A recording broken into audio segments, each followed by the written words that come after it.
Dans un village pittoresque entouré de montagnes imposantes, une femme nommée Leïla tenait une auberge réputée, les Délices de Leïla. Son établissement était célèbre dans toute la région pour ses plats extraordinaires qui attiraient des visiteurs de tous horizons. Chaque soir, l'auberge était bondée de clients venus déguster des plats incomparables, d'une saveur du jamais vu. Leïla, reconnue pour son talent culinaire, concoctait des mets avec un soin et une attention qui frôlaient l'art. Son plat signature, un ragoût d'agneau aux épices, était si délicieux que des rumeurs sur sa magie culinaire se répandaient comme une légende locale. Les hommes du village étaient si enchantés qu'ils délaissaient parfois les repas de leur propre foyer pour ceux de Leïla. Mais derrière son comptoir, Leïla gardait un secret profond. Elle prétendait que l'amour et la dévotion étaient ses seuls ingrédients spéciaux.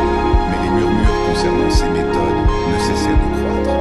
La jalousie engendrait des rumeurs, et l'une d'elles fut particulièrement scandaleuse.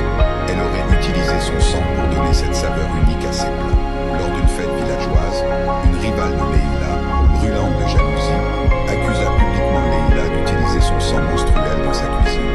Le scandale éclata, remplissant le cœur des villageois de doute et de méfiance. Face à cette accusation humiliante, Leïla prit une décision courageuse. Elle organisa une grande démonstration culinaire sur la place du village pour montrer à tous ses techniques et ingrédients. Le jour venu, les villageois s'assemblèrent, sceptiques et curieux. Avec une transparence totale, Leïla prépara son fameux ragoût sous leurs yeux, révélant chaque épice et chaque technique. L'arôme envoûtant convainquit même les plus critiques.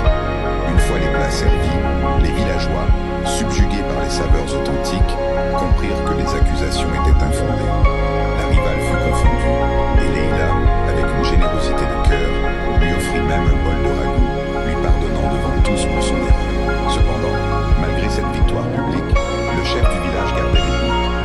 Intrigué par la constance parfaite de la cuisine de Leïla, il décida de mener sa propre enquête. Un soir, il la suivit discrètement et la vit se diriger vers un coin reculé du village.